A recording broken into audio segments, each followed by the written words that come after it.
As banks, partners, and customers have gone through significant digital transformations in recent years, they now have access to a whole new world of opportunities and are at the center of implementing new technologies worldwide. Banks need to embrace digital transformation if they want to remain competitive. Banking must anticipate, use, and optimize digital technology so that they can provide products to their customers in a fast and effective manner. For the industry to stay on top of customers' expectations and demands, it must adopt key trends. While we see an explosion of digital happenings in bank, it also opens up very creative avenues for hackers to launch attacks and breaches. As with other countries, India reported 1.16 million cases of cyber attacks in 2020, up nearly 3 times from 2019, and more than 20 times compared to 2016, according to government data presented in Parliament recently. And it ranked fifth on the list of countries reporting the most incidents in that year.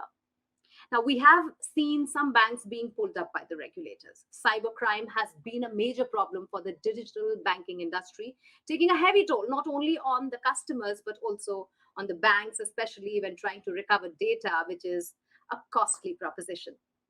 Now, PwC estimates that the cyber security market in India will grow from $1.97 billion in 2019 to $3.05 billion by 2022. At a compound annual growth rate of 15.6%, almost 1.5 times that of the global market. To discuss emerging cybersecurity threats in digital banking, we welcome our elite panel for today. Mr. MRUTYUNJAY Mahapatra, a well-known ex-senior banker and currently sitting on the boards of Reserve Bank Innovation Hub, NABARD, and others. Ed Cabrera, Chief Cybersecurity Officer at Trend Micro.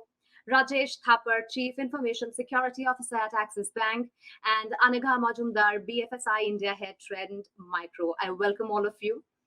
Mr. Rajesh, if I could start with you, as banks have increasingly become digitized and open, how have you been able to harness the power of digital transformation so far, and what are the key areas of investment in technology in the next 18 to 24 months time frame? So, Mugdha, digital transformation has been happening largely over the decade. I should say it actually started from productivity improvement, reducing human errors, and all that stuff. But with more and more digitization and digitalization happening, and more sort of the compute and other resources becoming more cheaper, it actually became much easier to interconnect the organizations. So from a banking perspective, some of the things how the digital transformation has helped is, one, the set of innovative products that have come up within the organization as well as inter-organization. The e-governance has actually been taken to the next level, whether it is from a citizen perspective or from organization perspective or supply chain perspective. So these interconnects or extra nets that have been made possible through the open APIs, per se, and that has been a key driver across, which has actually helped the organizations to expose their APIs, to make the product evolve on the go. It's not only that you only have a lab which is creating a product and just leaving it and rolling it out. You have exposed those APIs. The industry at large can consume those APIs in the best possible way they can, and that has actually transformed a lot of initiative, lot of projects. In a very simple and the easier one, if I may quote, is the UPI. It is first evolution of the digital transformation across the banking sector, with the mediator being NPCI, and that's how it has been evolved, and we are able to see the benefit that it has given to the organizations. It has helped in revenue increase. It has helped in productivity improvement. Digital transformation can also help in automation of some of my processes. So there are various ways that the things can be depending on the use cases that are there. The more recent ones, wherein this is actually being driving towards, is more of data processing, which is more on analytics, which is more on machine learning and all that stuff. So not entirely reached there, but yes, we as well as the entire banking industry is actually going to leverage a lot of benefit from this interconnect of devices, interconnect of users, interconnect of applications, and you will see almost on an ongoing basis new products and new technologies getting evolved across the sector. And as far as investments over next 18 months to 24 months. One thing which has always been there is the technology which was put in place 2 to 3 years back normally sees itself as being a sunset. So technology obsolescence is actually a biggest problem for all of us. So we also want is where we also invest is that technology stack is up the curve. It's almost at par with what the customer demands, what the scales are requiring. So technology obsolescence is one area where the investments will happen largely. We need to upgrade our legacy stacks. It's not only the technologies which may get obsolete, it may also be the applications which would have procured over the years. So a large set of infrastructure enhancements or the application revamping, consolidation of applications, a lot of chunk will actually go in there, because you want to have an interplay between applications, and rather than having siloed set of application, you would like to consolidate these where an interplay happens through APIs or any remote procedure calls, and you can get one view to the customer. There are single user interfaces that are possible. So large check goes there. Investments also are due and are happening towards the cloud migration. Large chunks of organizations are actually, while banks and financial sector is a little bit slow in that, but we will see that slowly, gradually, every sector will tread that path of adopting cloud largely. So cloud migration is another area where a larger chunk of investments will happen. Then one key area which is not a directly IT related, but the back end is the investment in skills, investment in workforce, because those skills are required day in day out. They are changing. The technology stack is changing. So we need to be very sure that we have the right people in play. We have the right skills of with those guys, so that when the technology changes, when the tech landscape changes, when the digital transformation journey are going on, we have adequate set of things there with us. New set of tools, technologies, cyber analytics, machine analytics, or machine learning, data analytics. So these are another set of areas which would be adopted at large. Investments have already started happening largely in organizations, but it will go beyond where we stand today. It may be use case specific. Being a CISO, I may be more concerned on creating entity behavior analytics, but a business user may go for a business intelligence analytics. So that's another domain where a large chunk of investments will happen. Cybersecurity holistically will be picked up as a larger, because with this digital transformation, there are a lot of risks that crop up. So we need to have our gear up on all the preventive, detective, and the responding controls. So on all layers, there will be ongoing augmentation of infrastructure, ongoing processes. So a lot of investments will happen to keep pace with the evolution of those technologies, those digital transformation products, and all that stuff. And the last one, which I feel is also going to be there, which is more of customer driven. We feel that more and more things will happen self-service, rather than typically how things were earlier happening, where you go to a branch, you reach out to a person, and he does certain stuff for you. So more and more, you will like to give customer or your own employee a self-service channel. We want to create the ecosystem that he doesn't have too many of dependencies. So things fall in place automatically. So a lot of work will happen to create these self-service channels, whether on infrastructure side or business process side, a business process for from a revenue generation perspective, from whatever perspective that is. So I think holistically, these 24 months, and it has started, to be honest, in my perspective, it has started from last 1.5 to 2 years, and this journey is not going to end. I mean, while the priorities may change, but the kind of investments that are happening in technology are like never before. With COVID hitting or a pandemic there, many of those have been expedited. A lot of processes have been put in place, where you earlier had a physical validation mechanism. Today we are going for a logical validation of what is happening. So a lot of business processes are changing. Work from home has brought in a lot of things, where and how you make that happen. So I think that's probably what I feel, which would actually summarize. Where the banks would be investing in, rather. Noted. Mr. Mahapatra, taking the chain of thought from where Mr. Thapar has left it, with banks opening their APIs and infrastructure for rapid innovation and partnerships with fintechs, how are banks positioned to deal with the associated cyber risks? Well, API is something which banks have to come on board, because there is no two ways that you can have integration on one-on-one basis. You will have to consume APIs, you will have to expose APIs. In a connected world, banks have to be familiar with APIs, but security related to APIs is at a nascent stage. And the third party validation and quality assurance in the Indian banking space, at least, and in my experience, even in the global banking space, is yet to take proper foundational roots inside banks. So, security practices relating to API is fast developing as a specialized subject by itself.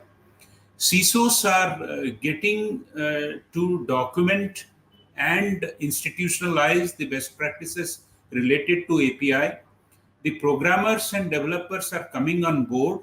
So, in some, it is a work in progress, and we are seeing a lot of knowledge that is getting articulated, but I don't think we are anywhere near the desired level of maturity on this subject.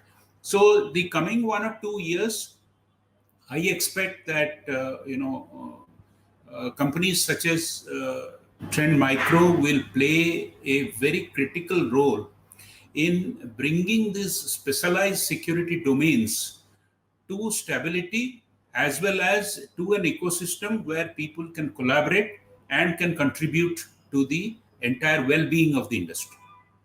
Anagha, my question next is to you. How do you see Trend Micro's role play out in supporting banks with securing their digital initiatives?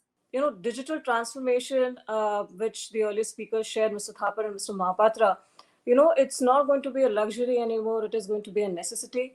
The rate at which banks are adopting digital initiatives, I think it's very interesting to see super apps getting launched. Crypto is going to be a point of discussion. We're talking about DLT, which is digital ledger technologies coming into play. All this is going to be powered by cloud and SaaS-based services, which essentially will again expose these environments to a lot of cybersecurity risks.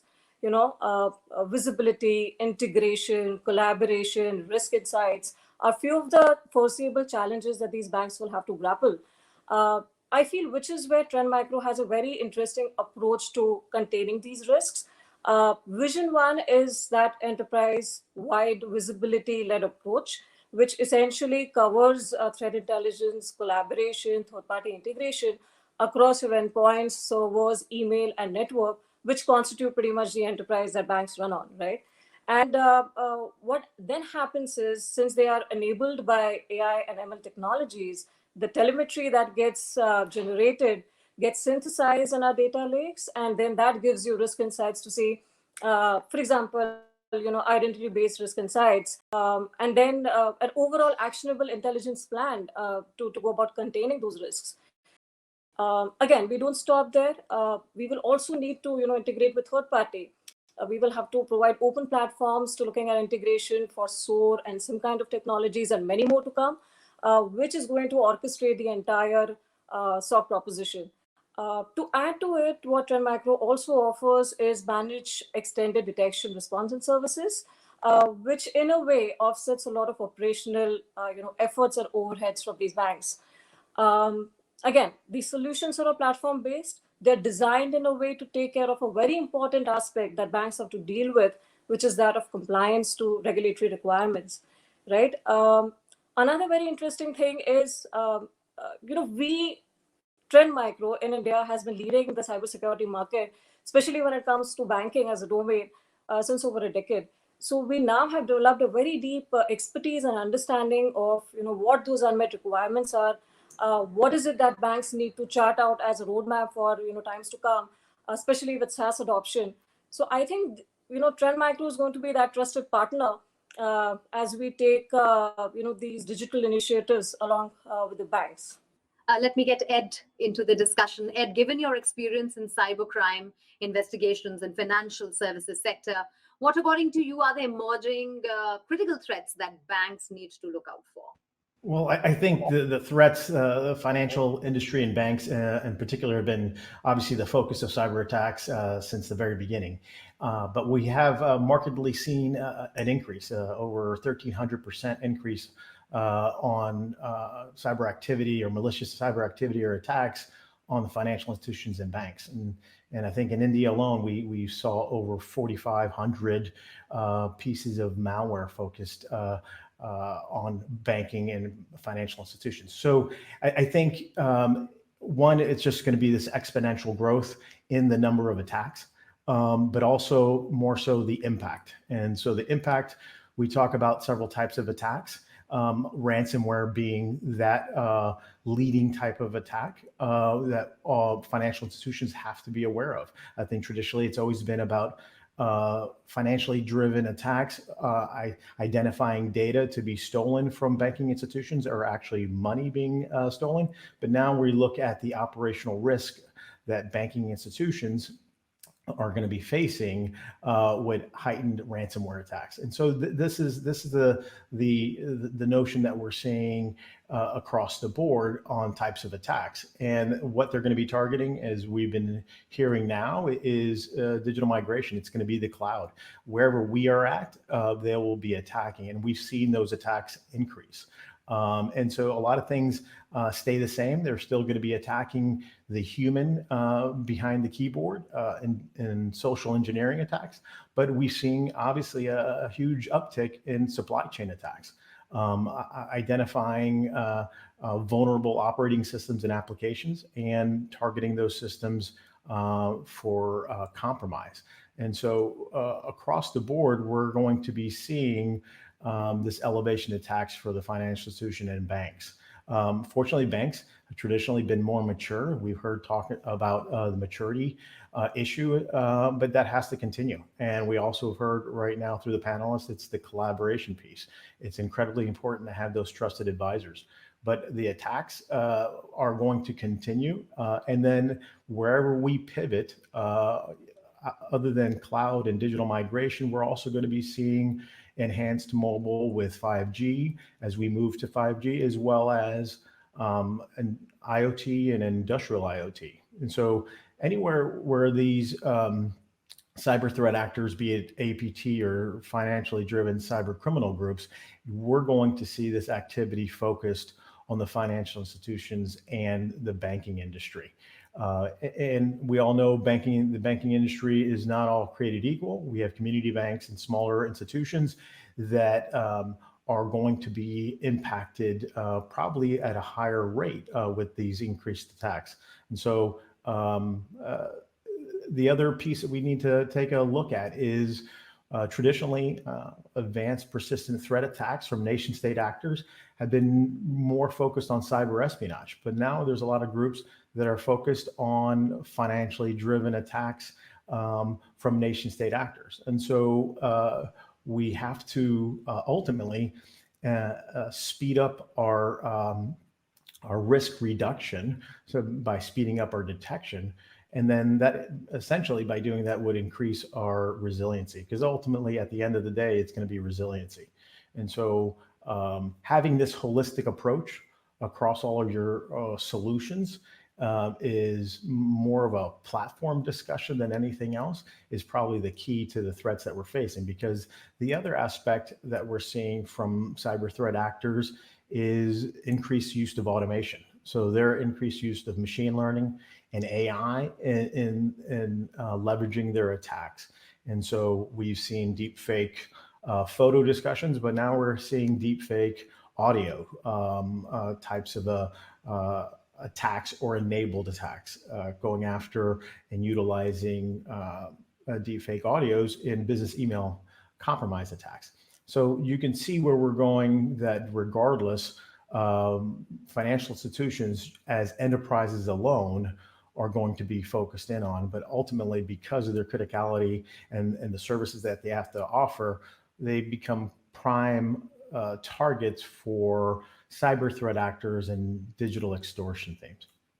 Mr. Mahapatra, taking the thought forward, ransomware and state-sponsored actors continue to be a menace. Ed mentioned that as well. How are banks planning to deal with such threats?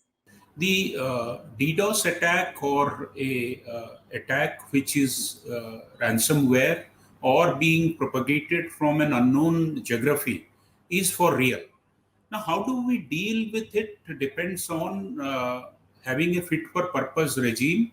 And as they rightly say, that going forward, if there will be another war, probably it will be fought in the cyberspace more than it will be in the real war zones or battlefields.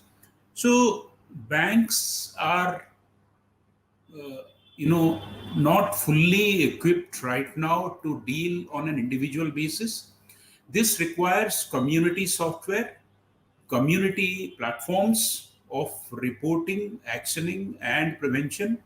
At the same time, entities like certain or government-sponsored entities who are watching the space will play a very critical role.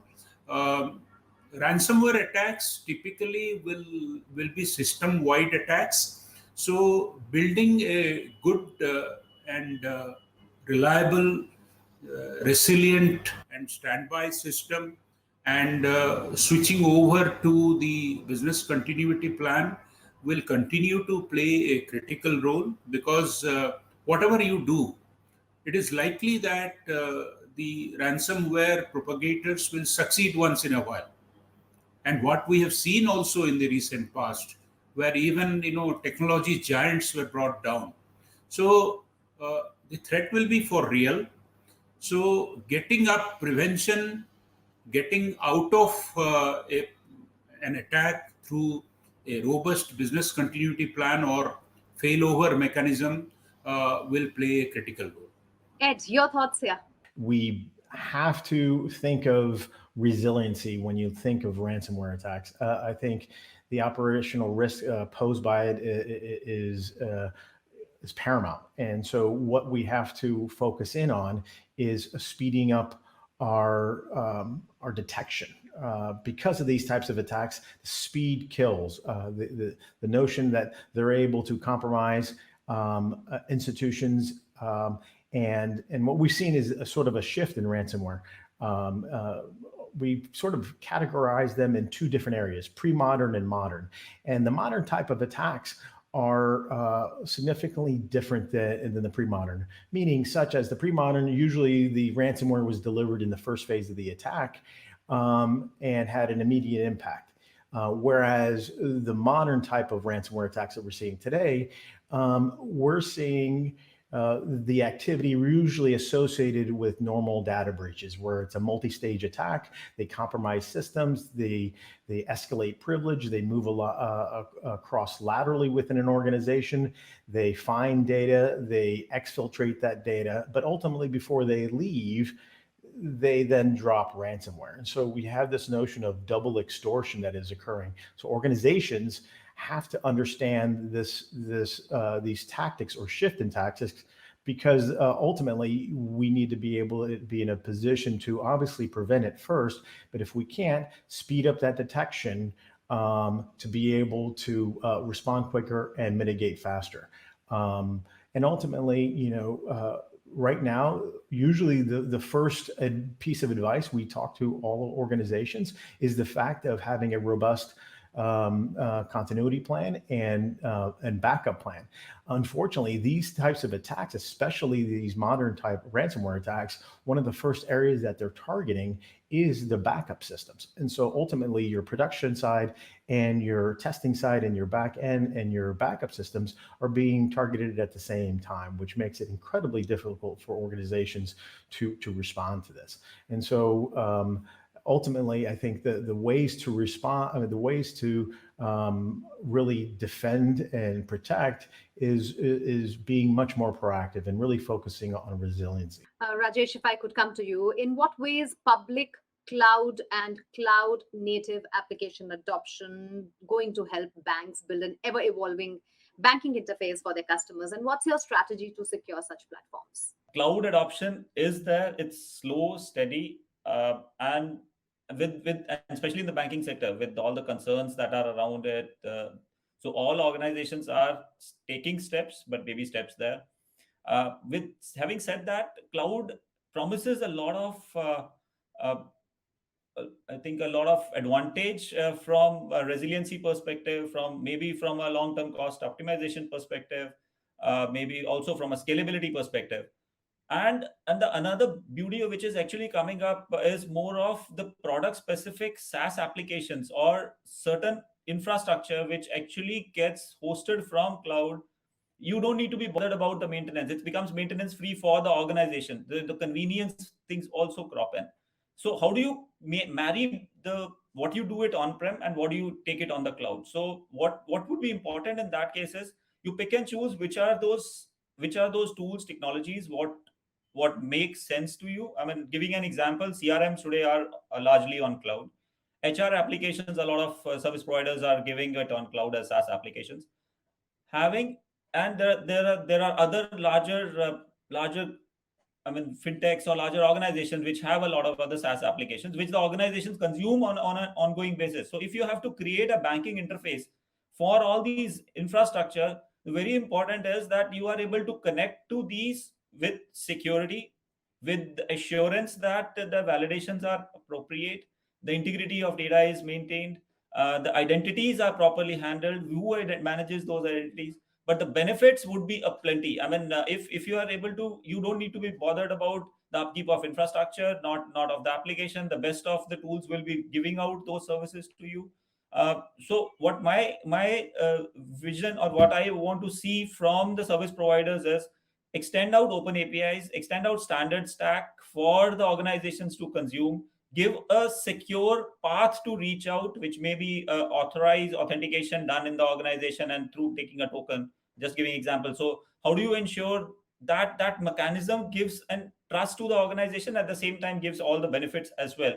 The risks are there. I mean, to be honest, as a security head, I always think of risk versus the benefits that you draw. And many a times, and I may be biased towards risk, while I also want to appreciate as an enabler that we don't overlook at the risks basis the benefits that are there.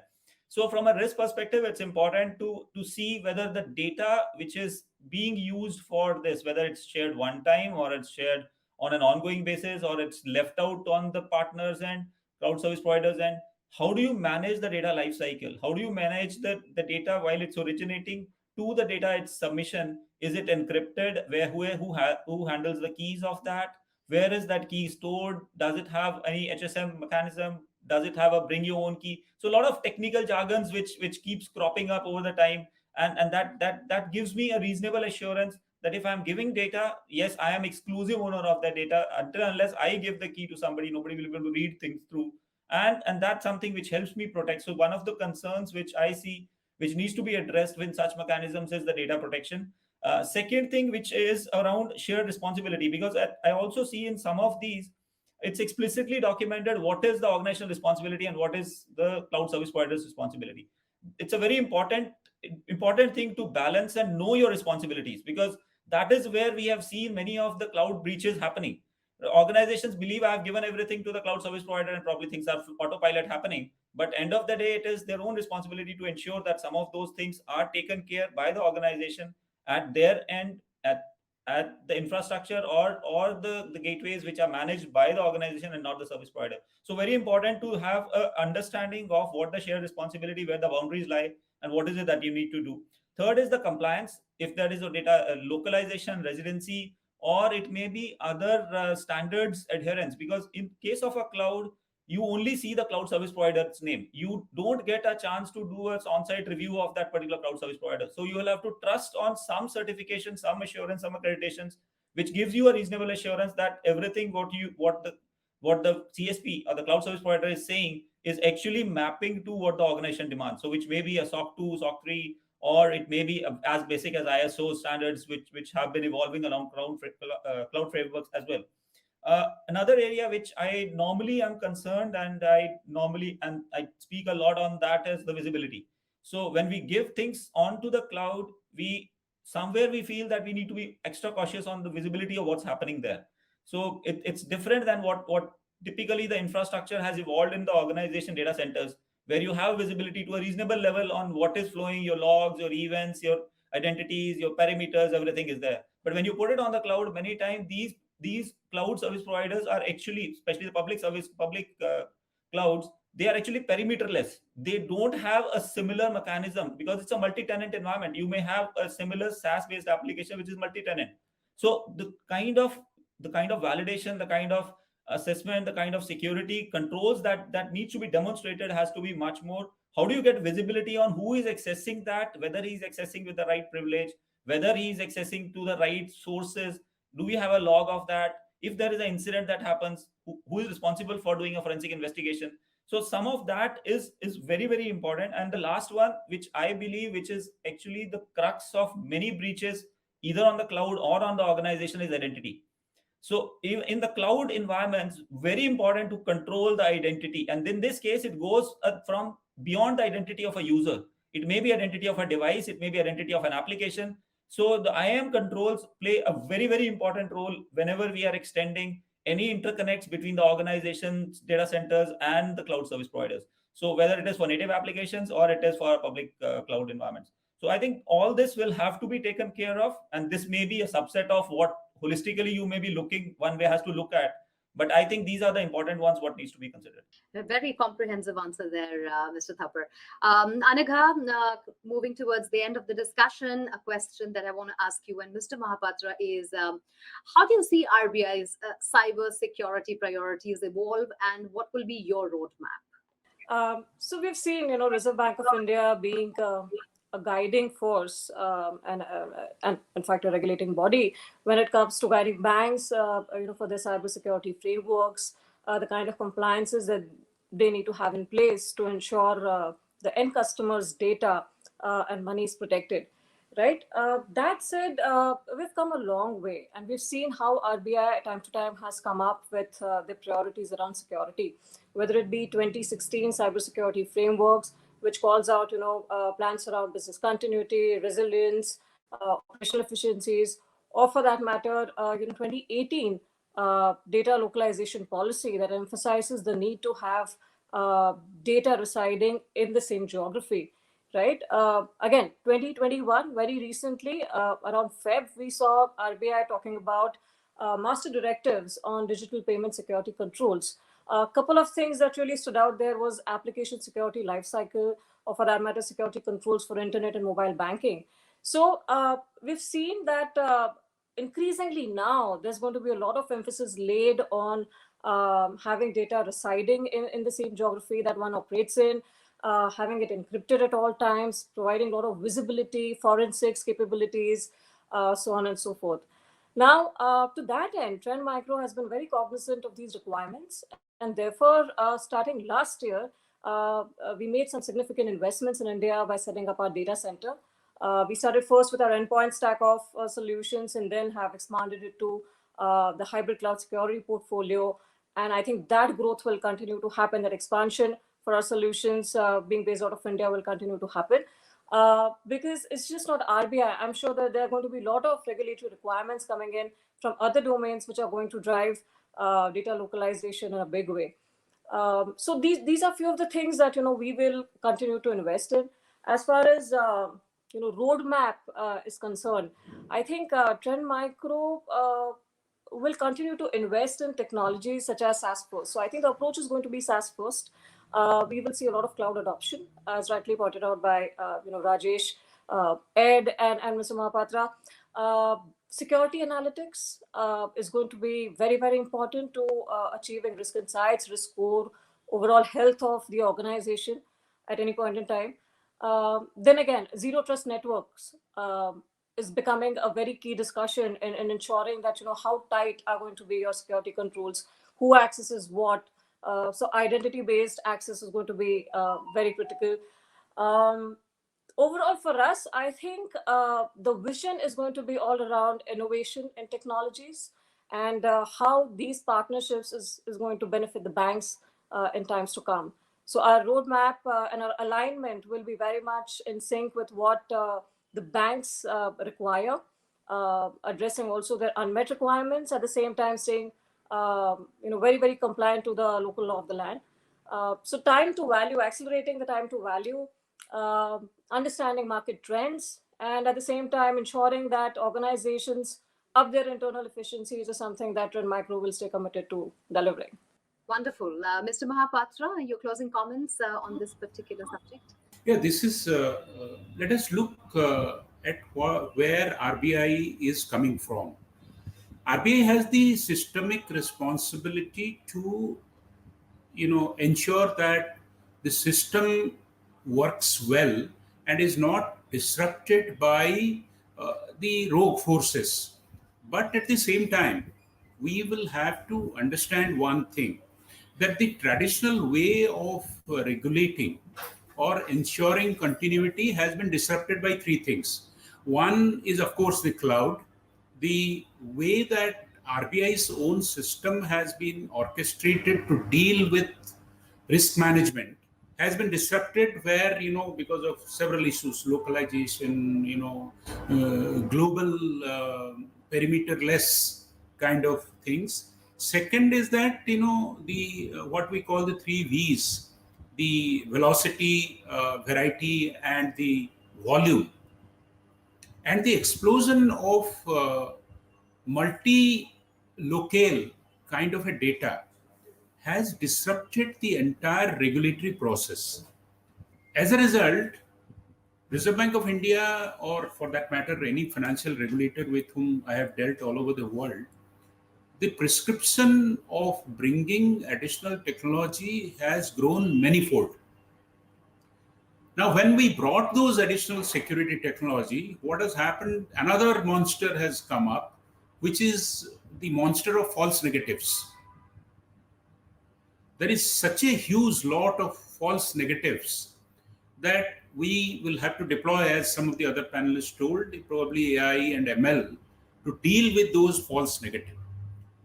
But at the same, as RBI is dealing with the new disruptive factors because of technology innovations, explosion in the payment system, induction of new technology in the ecosystem, there is basic ground level issues which are remaining to be addressed. One of these is non-discretionary incident management and reporting. Now, RBI is forcing, because even today, a crude back of the envelope study indicates that 90% of the envelopes and 90% of the incidents are never reported. They were remedied or they were pushed on the carpet. So this non-discretionary recording as the basic of dealing in this new security apparatus that is coming. Second thing that is RBI is definitely concerned about the data ownership and management, because many or most of the data compromises are not because of intentional compromises, but because of lazy compromises. So how do we have protocols around it, and how sufficient level of escalation happens through machine is one thing that regulators are looking at. Next thing that the regulators are looking at is that, because there is different levels of maturity inside the industry amongst the players, how to create community platforms where people can pay, use them pay-per-use basis, can use best-in-class software and hardware, and can have the facility of a set of community analysts who can give them the warning. This is another thing. Third, the last thing that I would like to stress is that role of auditors. Security audit, which is the third line of defense in security apparatus, is undergoing a rapid change. A few players who were in control of all the technology and all the know-how relating to security audit is coming under the purview of the regulators. Regulators are concerned whether they are indeed doing the right job or not doing the right job. So alignment, because today industry, in the security industry, people are in short supply.